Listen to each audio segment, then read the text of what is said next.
Ya, jangan diurapi kayak Salomo, ya, menikah kayak Paulus, bolak-balik ya. Nah, Daud ini matinya penuh kemuliaan, itu menarik bagi saya. Kenapa matinya penuh kemuliaan itu menarik bagi saya? Karena dia itu boleh saya katakan tidak capek hidup. Kenapa? Karena dia lahirnya saja dipermasalahkan sama bapaknya. Sampai akhirnya ibunya Daud, Ibu Isai berkata dalam Mazmur 51 yang didengar oleh Daud dan ditulis oleh Daud, dalam kesalahan aku diperanakkan. Kenapa? Karena ibunya berkata begitu, dalam kesalahan aku kandung anak ini. Kemungkinan besar, tafsir ya, boleh percaya boleh tidak, Daud itu sebenarnya bukan anak Isai. Tapi kenapa Alkitab menulis dia anak Isai dalam kitab Injil? Karena anak secara hukum. Jadi orang Yahudi, si A kawin sama si B. Si A ini suami ini mati, punya kakak atau adik C. Maka C akan menikahi B dan anaknya anak si A. Itu anak secara hukum. Jadi, tapi ada ayat bahwa Daud itu ibunya berkata, dalam kesalahan aku peranakkan. Itu peribahasa. Peribahasa orang Ibrani. Kalau wanita Indonesia mengalami hal yang sama, peribahasanya lain. Pak Pendeta, saya kecelakaan. Nah, itu peribahasa orang Indonesia ya. Saya kecelakaan. Pendetanya udah umur 70, nggak ngerti. Kamu ditabrak siapa? Ditabrak pacar saya. Lah kok pacar kamu jahat banget nabrak kamu? Naik apa dia? Naik saya. Tahu kecelakaan? Tahu? Saya kecelakaan, gitu tahu? Ya, kalau tadi bilang gue jajan. Sekarang ganti kecelakaan. Bikin berapa lagi?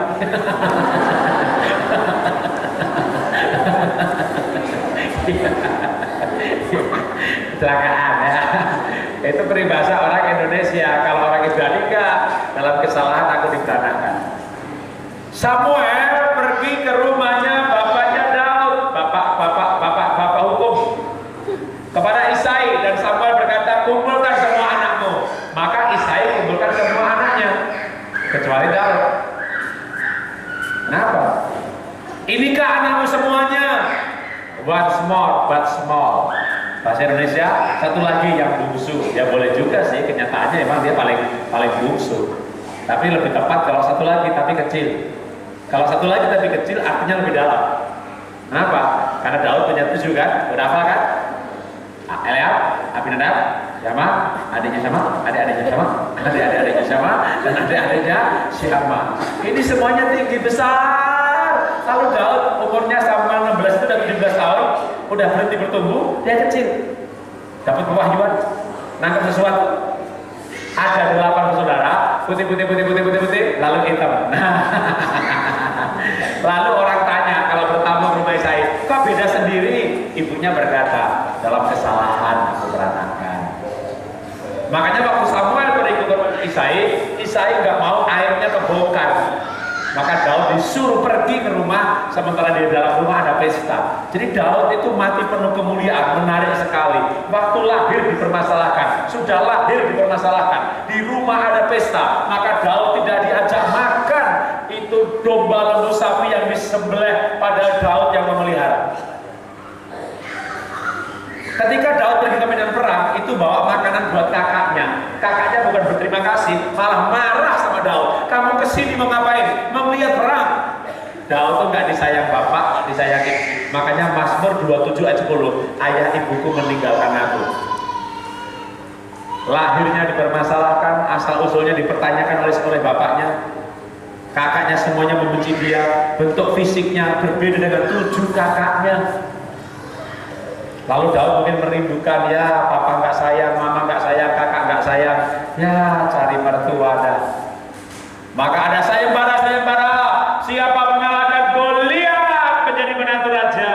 Waduh, Daud ini mungkin mikir ya, hidup susah, ya kan? Lebih baik saya berantem sama Goliat, hati senang, ya menang dapat menantu raja ya. Orang susah itu imannya lebih kuat loh. Kenapa? Iman sama nekat bedanya tipis. Saudara tidak punya duit, anaknya sakit ya, iman muncul kan? Udah, anaknya didoain pakai belambang sambil dalam nama Yesus sembuh anak gitu ya. Coba punya duit bawa ke dokter kan? Jadi kadang iman itu muncul dari pendengaran akan firman Tuhan ditambah kepepet. Ya. Daud ini ditolak orang tuanya, kelahirannya dimasalahkan, dibenci saudaranya. Begitu punya mertua, itu dia itu mengalahkan Goliat, dia pertaruhkan dengan nyawanya. Begitu menang, nggak dinikahkan loh. Gadis yang disayembarakan, dikawinkan sama orang lain, Adrian namanya. Jadi Daud itu nggak jadi mantu. Untuk nikah anak yang lain yang bukan disayembarakan, Pak aku mau deh sama Daud. Harusnya dinikahkan dong. Tapi Saul nggak nikahkan. Saul minta mas kawin tambahan. Nah, ini belum jadi mertua sudah jadi tukang peres. Saudara punya mertua tukang peres? Itu Alkitabiah. Seperti cerita di Alkitab. Wih, Daud ini mau menikah, Saul minta mas kawin lagi. Apa mas kawinnya? Wah, itu lucu juga itu Saul. Dia minta 100 kulit katan orang Filistin. Tahu kulit katan? Potongan sunatan.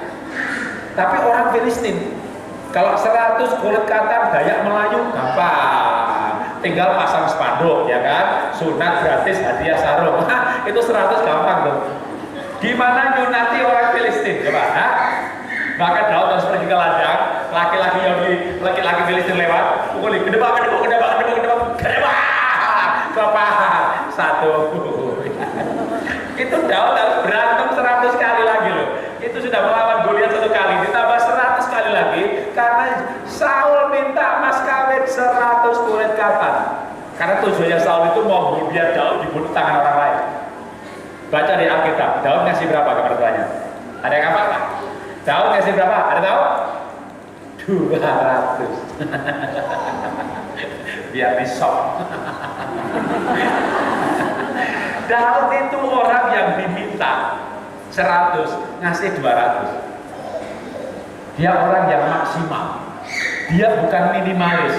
Dia memberikan sebanyak yang dia bersanggup berikan. Itu ya. Itu aja sama mertuanya mau dibunuh.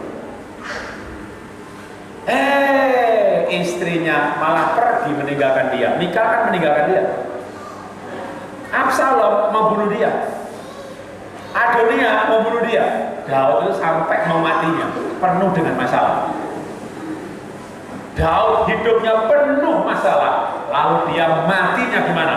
Lalu matilah Daud, banyak masalah, stres, stroke, bludak, kejal-kejal, projotan, mati dalam penderitaan. Betul? Begitu tadi ayatnya? Tadi ayatnya begitu? Tadi ayatnya, begitu? Lalu matilah Daud, banyak masalah, stres, stroke, projotan, kejal-kejal, mati dalam penderitaan. Betul? Begitu ayatnya? Enggak. Daud itu banyak masalah, tapi matinya penuh kemuliaan. Artinya apa? Dia itu enggak capek hidup. Saudara sama Daud masalahnya banyak mana?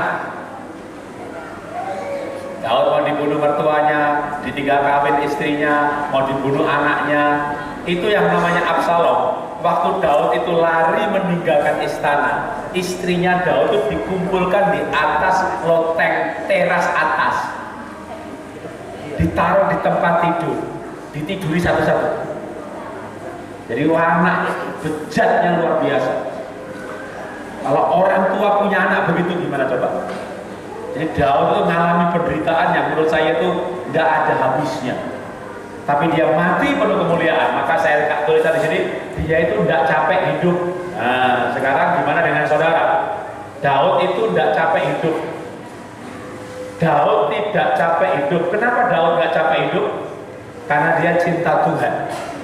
Tuhan, aku cinta pada rumah kediamanmu. Pada zaman Daud, rumah Tuhan nggak ada. Kemah Musa sudah nggak ada, Bait Salomo belum dibangun. Ini bahasa puisi lagi. Yang artinya adalah Tuhan, aku cinta Engkau. Tapi orang Yahudi itu nggak sopan kalau bilang aku cinta padamu. Tidak sopan kalau bilang aku cinta Yehova. Harus Yehova Shalom, Yehova Shekenu, atau aku cinta Elohim, atau aku cinta rumah kediamanmu. Jadi nggak penyebutan langsung. Jadi kenapa Daud kuat hidup? Karena dia cinta Tuhan. Daud cinta Tuhan. Waktu Abraham menunjukkan cintanya kepada Tuhan, maka Tuhan bersumpah untuk memberkati Abraham. Saudara sekali-kali perlu menunjukkan cinta kepada Tuhan. Mau?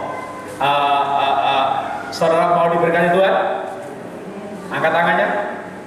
Kasih tahu sebelahnya. Makanya cinta Tuhan. Jangan cinta uang.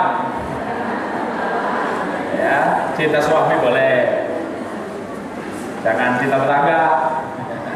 Ya, cinta Tuhan. Daud kuat hidup. Daud tidak capek hidup. Kalau saudara itu kuat hidup apa capek hidup? Saudara, ya, bukan dia, saudara. Saudara capek hidup apa kuat hidup?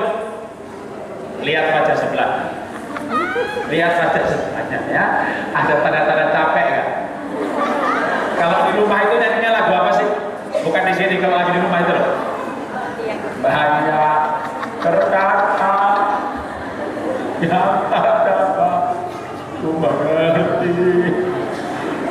Kalau di rumah itu nyanyi lagu apa? Hah? Dia satu, Yesus satu. Besok bikin dramanya ya. Tapi saya jaga. Saudara itu kuat hidup apa capek hidup? Hah? Kuat hidup apa capek hidup? Kenapa wajahnya penuh tanda-tanda kelelahan? Ya, oke, saya mau cerita lagi yang lain, ya. Tapi latar belakangnya sama. Saya orang miskin, lahir, lalu bekerja. Setelah bekerja nabung, beli rumah satu, nabung, beli rumah dua, nabung, mobil satu, nabung lagi mobil dua, nabung lagi emas satu, nabung lagi emas dua, nabung lagi emas tiga. 9 tahun kemudian rumah satu, rumah dua, mobil satu, mobil dua, emas satu, emas dua dijual semuanya, beli rumah satu yang besar. Lalu nabung lagi, tapi rumahnya bekas ya. Setahun kemudian punya duit lagi, saya renovasi. Wah.